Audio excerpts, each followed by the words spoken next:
If you look at what is a mental construction, it becomes clear why so many people consider improvement impossible. Let's say a person wants to lose weight. She'd like to do that by adopting healthy eating habits and working out. That would be good for her body. She would look more appealing to others. So, all these are positive things. But then she'd love to have the result. She doesn't really enjoy the process.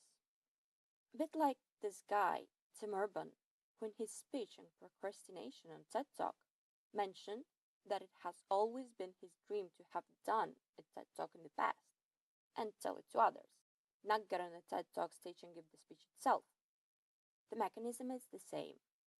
So, getting back to our person, the times she did go to the gym, it had been so exhausting that she'd willingly do that again, only for the result she would become so thin right away that she would need to eat lots of delicious junk food just to regain some weight.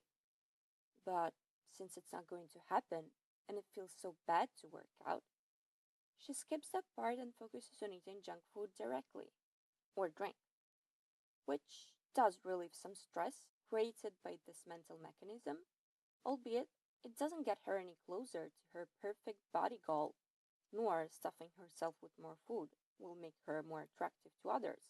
On the contrary, but it does amplify the stress in the long run. And there's too much work and other more important time consuming stuff like money, watching TV, love, other distracting things to do. So when she does have some spare time to think about her perfect body goal, she gets stuck in this mental construction. Furthermore, after a while, every time she thinks about working out, she already knows that this mental mechanism will kick in. Although she probably doesn't describe it as a mental construction, she doesn't want to think about it. She tries to get distracted with food or something else, and the fact that she knows she's trying to avoid thinking about it will put it in motion anyway.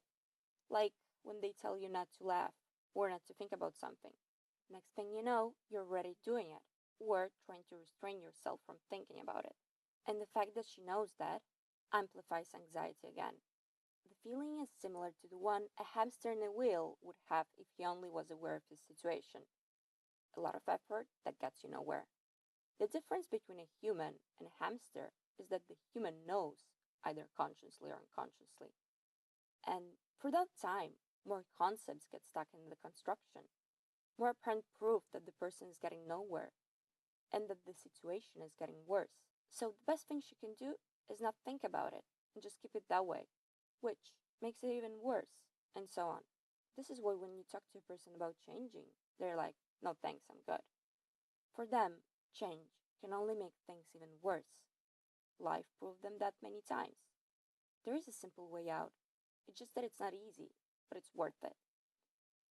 Consider what might be erroneous in this set of thoughts. Challenge more assumptions. There might be several ways out. For instance, why working out is so important. Is it to be more attractive, or is it health? The goal is to be more attractive.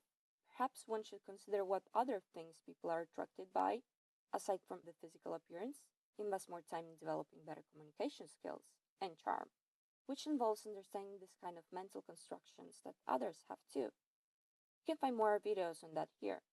If the goal is health, then asking oneself why working out is perceived as such an exhausting activity might be a good idea. Perhaps one should consider a different set of exercises that would be more fun. Or are there negative mental constructions behind one's bad eating habits? And so on. The basic idea is to challenge assumptions that one usually considers to be a basic truth, because that's the way it is. But is it really? This could uncover another mental construction, and then perhaps another, and another, that were already there anyway blamable for one's struggles, until one sees the bigger picture. Hence, it all becomes crystal clear and one finds a way out. As I said, it's simple, it's just that it's not easy. But if you consider all that mental energy spent on trying to avoid these constructions, unsuccessfully most of the times, and the exhaustion it triggers, it's totally worth it.